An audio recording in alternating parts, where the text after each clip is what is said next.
So, how to manage anxiety and stress in our lives? Now, this is one topic that keeps coming up again and again as I talk to the leaders. And yes, this is something which plagues more leaders that we would like to believe. And I know that this is not something that can be eliminated completely out of our lives, given the way that we work and the way that we live. But I do believe that it can be managed. Now, I'm no therapist or a counselor, but I do believe that if you know the root cause of why and from where the stress and anxiety is coming from, then it's possible for you to find your own ways to handle it. And that's the objective of me doing this segment. Not so long ago, even I was going through something very similar, and that encouraged me to read up on this topic and find answers to the way that I was feeling or thinking at that moment. And that's when I came across this book called Do Not Believe Everything You Think by Joseph Nguyen. And in this book, he beautifully explains the seat and the root from where your anxiety and stress comes up. And reading that book, going through that book, it helped me with a new perspective. It helped me to shift the way that I was looking at certain things. And that's why I thought that I would like to share that with you. And hopefully that you will also find it useful. So here it goes. So Joseph talks about a lot of things about the way that we think. He makes a distinction between thoughts and thinking about those thoughts, and how how overthinking and overanalyzing leads us into stress and anxiety. So, for the context of this video, I'm going to start from the point where Joseph talks about that we all have goals and aspirations. And this is where is the starting point for stress and anxiety. Now, it is not that we should not set goals, but to recognize the fact why are we setting goals and what is the reason behind setting those goals, that can make all the difference. He says that we set goals either from a place of desperation or from a place of inspiration. Now, when we set these goals from a place of desperation, they usually come from lack, from scarcity mentality, and from a place of urgency. We look around ourselves and see other people accomplishing, doing things that we want to have in our lives. And we believe that if we do not commit ourselves to achieving them, then we are going to be left behind. So, out of desperation, we go and commit ourselves to achieving those goals. But once we have done that, and as we start to work towards those goals, we find that this is bigger than what we had believed it to be. And you're spending more and more time trying to achieve it. And the more that you're trying, the harder it feels. Why? Because we have to do and learn so many new things, and the progress is so slow. And you start to compare yourself with others who seem to have it so easy and they're able to do it so well. And suddenly, the imposter syndrome, the feeling that you are not enough, and that you never have enough time, or that you are not good enough, that starts to manifest, that starts to creep in. So what we are doing is that we are frantically looking for ways to accomplish these goals, and our frame of reference is external. We are looking at other people and trying to accomplish those things. And the worst part is, every now and then we will be able to accomplish our goal, and we have that momentarily sense of satisfaction or sense of accomplishment, but it doesn't last very long. Sometimes in a matter of days or even few hours, that same feeling of lack and that you are not doing enough comes back, and that's becomes the root cause of your stress and anxiety. So we are unable to enjoy these wins because they never feel as if it's worth anything for us to enjoy or celebrate. And then we get busy trying to find out what next can we do to move faster and get to what we have committed ourselves to. Now, these are what Joseph calls the means goals. He says there are two kind of goals. One is the means goals and one is the end goals. So means goals are exactly that they are a means to an end. These goals that we set for ourselves, they help you to achieve another goal. For example, you want to build a multi-million dollar business. Why? Because that is going to give you financial freedom, and that's when you are going to be happy and at peace. So it's a means to an end. And the thing about the means goals is that we always feel that we have to do something, that it's not that we want to do, but we have to do. So these goals that we set out of desperation are something what Joseph calls realistic or logical goals. Why? Because we analyze the situation, we look at what would it take for you to achieve it, and you set a target and a process of going from point A to point B. But then they quickly become redundant.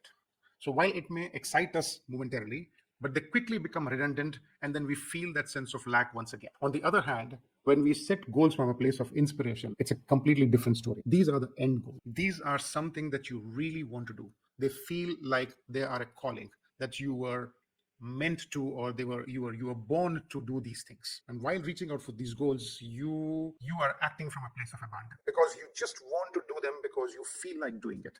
You just want to do them for no reason at all, because it makes you happy, because you feel abundant, you feel like creating, sharing, giving it away. And that's the reason painters paint, the dancers dance, the singers sing. And in this state, we feel whole, complete, and filled with unconditional love and sharing. We don't analyze, we don't judge, we don't compare. Instead, we truly love to create, to share, to give it away. I experienced it firsthand earlier part of my career, when I made a shift from what I was doing to what I'm doing now. Before I became a coach and a facilitator, I was a hospitality professional. I worked in the hospitality industry as a chef for 10 years. And it was not because I wanted to be in that profession, but it was out of desperation, right out of college, trying to find a job. And this was what was in front of me, so I just took it. So I was good at what I was doing for about 10 years, and probably that is the reason I survived. But it was always a have to do, never a want to do kind of a situation. So I was looking for answers, and I was desperate to find something that would give me happiness and peace. And attended a program with Stephen Covey of Seven Habits, and something he said struck me deeply. And what he said was that important things should never be at the mercy of urgent things. The context in which he was talking about it was that important for us to make a living, but not at the cost of having a life. And that is exactly where I found myself, that I was making a living, but I didn't have a life. So I could not do anything about it immediately, but I made a promise to myself that I'm going to change the situation. And eventually I did make a shift. But that doesn't mean to say that it was easy. It was a very steep learning curve. I probably worked harder and longer after I moved into this profession. Initially, it was really frustrating because I had no foundation for this uh, capability, or this profession. So there was a lot of failures. Having said that, it was never stressful, or it was never anxious, because every day there was something new that I learned. Every day there was a win. Every day, at the end of the day, I felt as if I had moved the needle and gone to the next level. And soon after that, I started getting validation in terms of people connecting with me, and people connecting with what I had to share with them, and what they were taking away. And that they would come and share their thoughts and feelings and fears with me. And I was able to help them untangle some of those things, help them make sense of it, and help them prioritize so that they could move forward. Once again, there was a twist at the tail, because after some time, when I was making a comfortable living doing this as my vocation, because of certain circumstances and some family pressures, I did make certain decisions which were, I would classify them, came from a place of desperation, not necessarily from the place of inspiration. And that's when I experienced that stress and anxiety once again. Why? Because the end result, or the end goal of all those activities and exercises, was to make financial success of those projects, rather than the focus was on helping my audiences. And it was not one of my best works. I mean, those were not some of my best works that I had done. This time I was wiser and smart enough to recognize the fact that this is what was happening. And so it was an easy shift back to the place where I could continue to do the work from a place of inspiration, not desperation. Now, you may be thinking, how does this relate to the topic of stress and anxiety that we are talking of, and what is it that I have to offer to you? So here's the point I'm trying to make, and that is that when it comes to stress and anxiety, it is not a short-term solution. It is not the answer to what you are doing or how you are doing. Most of the times, the stress and anxiety is coming from a place where it is more about why you are doing what you are doing. And these are some of those big strategic life decisions that we need to reevaluate. I want to quote Charlie Munger, who I heard giving advice university audience that he was talking, those people who were just getting into their first jobs. What he said was that the foundational decision that you must have time to make are what profession you are going to choose, city you're going to live in, and what mate or a partner are you going to choose, because these are those strategic decisions of your life that will have huge impact in the long run of how successful you are. If you are like me, and if you have had a similar journey, then I would expect that we never gave enough thought to those decisions. At least I never did. I did not do, and there was nobody to guide us to make those important decisions at that stage. Does that mean it's too late for you to make any changes? I don't believe that. They say that when was the best time for you to plant an oak tree was 20 years back. Second best time for you to plant an oak tree is today. If you have the inclination, then you will always have a way. I'm not suggesting you make any rash decisions uh, about what you're doing. I'm sure you will not make any rash decisions based on this short clip on what you should be doing. But this is just a primer. I mean, I would take this as a primer for you to look at what you are doing critically, because like Stephen Covey says that we are so busy trying to climb the ladder of success that we don't realize it is leaning against the wrong wall, and we are in for a disappointment. If at all you have felt any of those emotions or experienced any one of those um, incidences in your life, then maybe it's time for you to have a look at that. And where do you look for? It is not in what you're doing, how you're doing.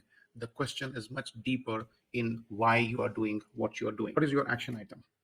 Unfortunately, there is nothing that you can make a change overnight that you can start implementing from Monday morning onwards that is going to build your capability in this area. But what you can do is to promise yourself to start looking at your priorities and defining them, whether they are from a place of desperation or from a place of inspiration. What choices do you have? So, this is one more tool for you to evaluate and make your decisions based on this framework of desperation and inspiration. Another thing that you can do is a thought experiment. Find some time and a quiet place to sit down and think in terms of, if you had all the money that you would need to live comfortably, and if you could do anything under the sun that you wanted to, what would that be? I'm sure you might have come across this exercise, or you might already know about this exercise, but I would encourage you to do this exercise in the context of this framework of desperation and inspiration and see where it leads you. So I would love to hear what you come up with, and if you have any experiences in your life that are a win or something that you're grappling with, happy to hear from you. So thank you very much, and I will see you next week.